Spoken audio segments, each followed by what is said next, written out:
পা চাটার, পা চেটে আনুকূল্য পাওয়ার একটা সহজ উপায় কিনা, যে আমার নেতাকে কুলাঙ্গার বলছে আমি ফাটায় ফেলবো, মানে এটা কি পা চাটারও একটা ইনস্ট্রুমেন্ট কিনা, আপনি এভাবে দেখেন কিনা? আমি তো এটা তো এটা তো আর নতুন করে ব্যাখ্যা করার কিছু নাই, কারণ যারাই এটা করছেন তারা তো মনে করেন যে এই যে রাশেদ সাহেব যিনি এই কথাটা বলেছেন যে এটা ছাত্রদল এবং যুবদল যদি রাশেদ প্রধানকে আক্রমণ করে তাহলে উনি কি করবেন। তো ব্যাপারটা হচ্ছে যে উনি উনি তো আর বিএনপিতে ছিলেন না, উনি এতদিন ছিলেন ওই যে নূরের পার্টিতে।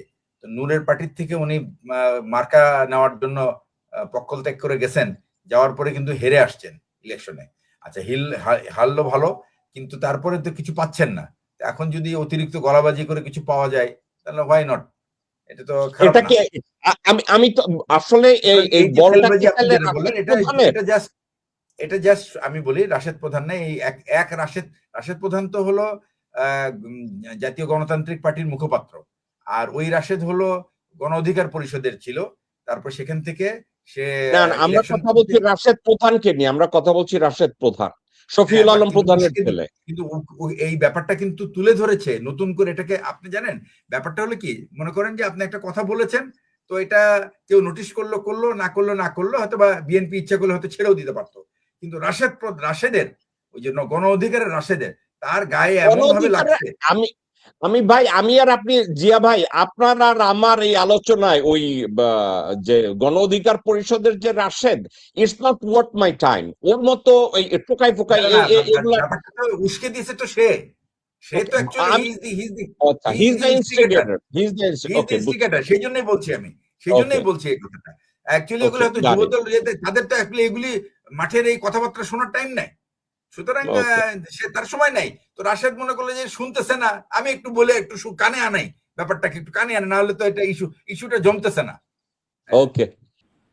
কুলাঙ্গার শব্দটা অত্যন্ত বাজে শব্দ, এবং এই কুলাঙ্গার শব্দটার ব্যবহার সচরাচর হওয়া উচিত না। কুলাঙ্গারের শাব্দিক অর্থ আমি বুঝি, আমরা তিনজনে আমরা বুঝি কুলাঙ্গার শব্দের অর্থ কি। অর্থাৎ আমার দাদা কুলাঙ্গার শব্দটাকে বলতো কুপুত্র।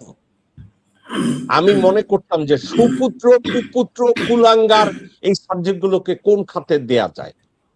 এই কুলাঙ্গার শব্দটা কি বিশ্লেষণ করলে বা বিশেষত পর্যালোচনা করলে শব্দটা নিশ্চয়ই ভালো কোনো শব্দ না। কিন্তু একজন সরকার প্রধানকে যদি কেউ কুলাঙ্গার বলে, এর কি কোনো সামাজিক ভাবে, এর কি কোনো বড় শব্দ, ছোট শব্দ বা কৃতকর্মের জন্য এই শব্দটা ব্যবহারের উপরে কোনো বিধিনিষেধ আছে কিনা, অথবা এটাকে আহ একটা সমালোচনার জন্য একটা শব্দ হিসাবে ব্যবহার করা যায় কিনা? কুলাঙ্গার শব্দটা আমরা ব্যবহার করি, আমাদের সমাজে বিভিন্ন ক্ষেত্রে ব্যবহার হয়ে থাকে। ইতিপূর্বে শেখ হাসিনা বহুবার ব্যবহার করেছেন, এবং যাদের উদ্দেশ্যে ব্যবহার করেছেন তারাও জানেন এটা। তো এখন ইদানিং যে ব্যাপারটা নিয়ে হইচই শুরু হয়েছে, এটা একটা এতদিন কিন্তু কেউ এটা নিয়ে কথা বলে নাই, যেহেতু এখন সুযোগ এসছে কথা বলছে। এবং মনে করি যে ব্যক্তিগতভাবে মনে করি যে যে কোনো একজন দেশের প্রধানমন্ত্রী কে তার সম্মান সূচক তাকে প্রয়োজনীয় সম্মান দেখিয়ে যে শব্দটা তার জন্য হয়তো প্রযোজ্য সেটাই করা উচিত। এখন রাজনীতির মাঠে বক্তব্য দিয়েছেন যিনি, উনি ব্যাখ্যা দিয়েছেন এটা, উনি অলরেডি এটার ব্যাপারে, এবং উনি এটাও বলেছেন যে ওনার বিরুদ্ধে যে ধরনের জনমত তৈরি করার চেষ্টা করা হচ্ছে বা যাদেরকে উস্কিয়ে দেওয়া হচ্ছে তার নিরাপত্তা বিঘ্নিত করার জন্য, আমার মনে হয় যে এই ধরনের যদি একজন রাজনীতিক আরেকজন রাজনীতিকের বিরুদ্ধে যদি এরকম ভাবে উস্কে দেওয়ার প্রবণতা চালু রাখে, তাহলে আর আমরা রাজনীতির সেই সুস্থ ধারাটা ফেরত পাবো না।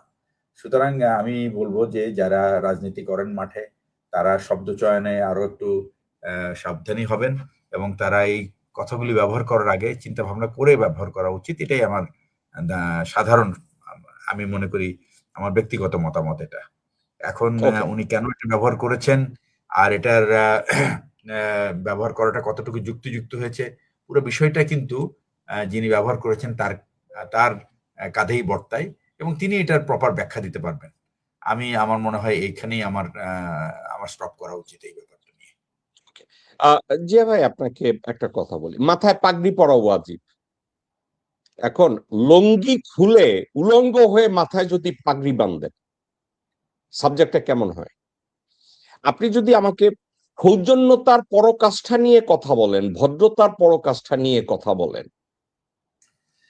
সেখানে সৃজনশীল রাজনীতি পরিপক্কতা নিয়ে আপনাদের কোনো আলোচনা নাই, শাব্দিক আলোচনায় আপনারা ওয়াজিব পালন করেন। আমি যদি শব্দটাকে এভাবে বলি,